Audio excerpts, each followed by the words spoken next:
Sadikan, good morning Bangkok. Welcome to the Monday morning's edition of the English News on Metro TV, December 15, 2014. I'm Alisa Sitiwong. Starting off the news updates for today, we'll be taking you to see a ceremony to mark the 42nd anniversary of the establishment of Bangkok City of Thailand. Yesterday morning, Bangkok Governor Mom Ratchawong Sukhumpan Boripat led executives and state officials of the Bangkok Metropolitan Administration, or BMA, to join a merit-making ceremony to mark the auspicious occasion of the 42nd anniversary of Bangkok on December 14, 2014. The merit-making ceremony included offering alms to 143 monks and offering food to 9 patriarch-level monks at the Bangkok City Hall. Followed by the merit-making ceremony, a ceremony to pay respect to sacred items at the City Hall was held, beginning by paying respect to the Phra Navarat Bapit Buddha image, the Spirit House, Luang Pu Mongkol Prasad Buddha image, and San Chao Paw Pheng Nam Kim Sai Shrine. Phra Navarat Bapit Buddha image was given to the BMA by His Majesty the King and was later placed at the provincial halls nationwide.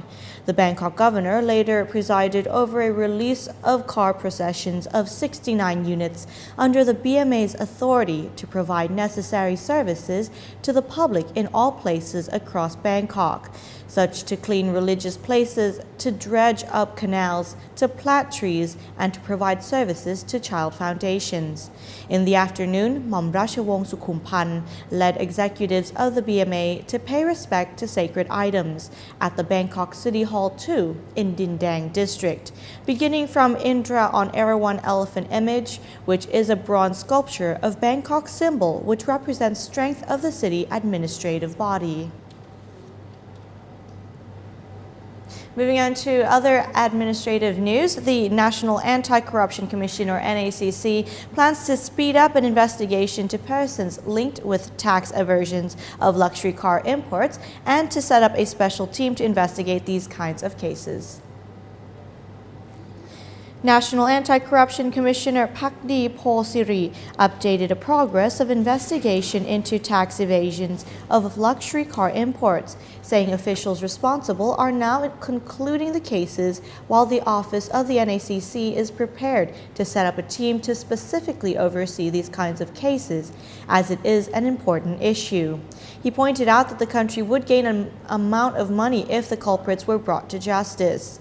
As for whether this is an involvement of high-ranking state officials in the cases, Mr. Pakdi said some people are found linked to the cases. The NACC is now collecting evidence to prosecute the wrongdoers, while witnesses already invited for questioning to further the cases.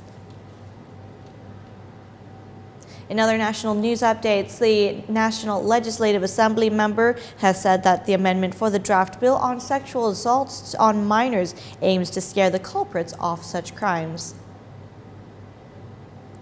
The National Legislative Assembly, or NLA member Wanlop Tangkananurak, said that last week the NLA has passed an amendment to an important draft bill related to sexual issues.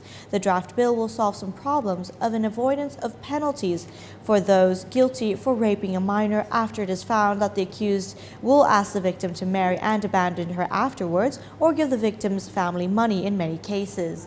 By doing so, the culprit will walk free from all charges. Mr. Wanlop said the NLA saw a necessity for the amendment of the law that says any person over 18 years old who sexually assaults a minor at the age of 13 to 15 and who is not their husband or wife, with or without consent of the minor, will face charges in the Children and Juvenile Court. If later the accused and the victim agree to marry, the court shall launch a background check on profiles and relationships of both sides.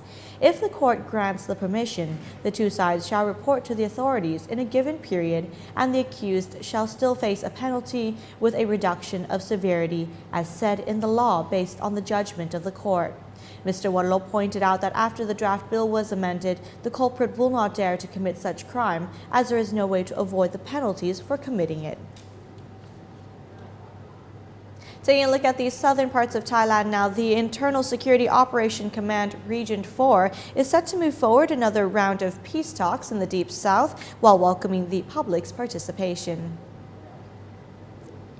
Director of the Legal Execution and Human Rights under the Internal Security Operation Command Region 4, Major General Chawalit Rian Zhang, invited a civil group to discuss to lay out forms and procedures of a peace talk in the Deep South. The meeting focused on reviving lessons in the past to pave the way for the peace talks in the future. Directions, forms, and procedures will be remodeled to reduce incidents in the southernmost province. Proposals from representatives of the civic group will also be taken into consideration for the next round of peace talks.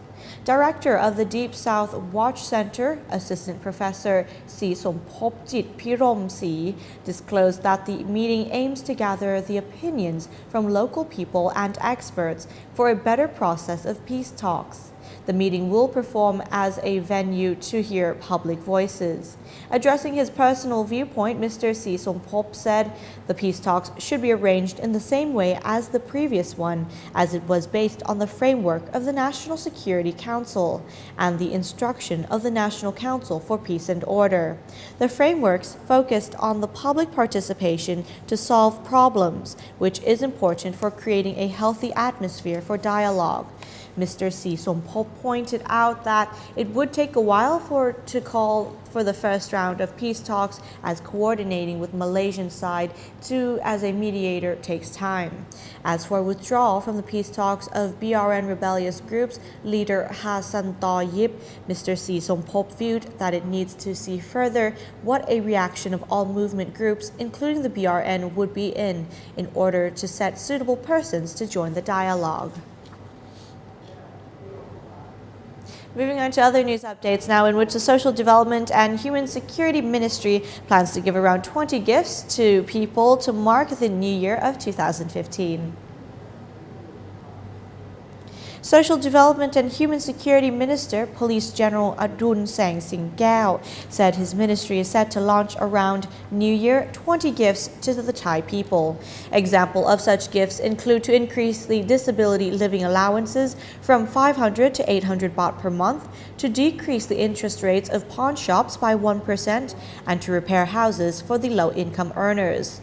Police General Adun pointed out that the ministry will reveal all their prepared New Year presents to the public on December 25th, together with an announcement of the 3-month administration achievement by the government. Police General Adun also said the ministry will open a center for people to report any cases related to the use of violence to the hotline number 1310. This is to ensure easier access to the government services in providing help for all kinds of violence. He added that the ministry has improved the system for faster operations, while a website will also be opened as a channel for women working overseas to report cases online. Taking a look at a current going event, Thailand has hosted the first day of the ASEAN +3 Health Ministers special meeting on Ebola preparedness and responses yesterday, with participants of 10 ASEAN countries, China, Japan, and South Korea, in order to fight the Ebola outbreak. The meeting has been scheduled to be held on December 14th and 15th in Bangkok. Deputy Permanent Secretary for Public Health, Dr. Surya Wong Kongkhathep, yesterday presided over the senior officials meeting on public health development as the preparatory meeting for ASEAN +3 Health Ministers special meeting on Ebola preparedness and response. The meeting is expected to issue a policy statement to ensure effective prevention on Ebola disease in the ASEAN +3 member states, as well as to put an end to the Ebola outbreak in Africa. The senior official meeting focuses on 3 main topics. First was to update on the situation of the Ebola outbreak in West Africa and other affected areas, to assess the ongoing international responses to Ebola outbreaks in affected countries, and to review the progress of national preparedness in ASEAN +3 member states. Second is to review the progress of the national preparedness in ASEAN +3 member states and the ongoing international response to stop Ebola outbreak in affected countries. Third is the draft of the joint draft statement of the ASEAN +3 health ministers for the preparedness and response to mitigate the impact of Ebola virus disease. The draft policy statement discussed will be proposed to the ASEAN +3 health ministers special meeting on Ebola preparedness and response for an agreement of 13 member countries. The meeting aims to help prepare ASEAN countries for the spread of Ebola, as well as to provide necessary aid for the world population of over 2 billion people to fight the Ebola outbreak. We'll now be taking a short break. We'll be coming back next to take a look at some more news updates.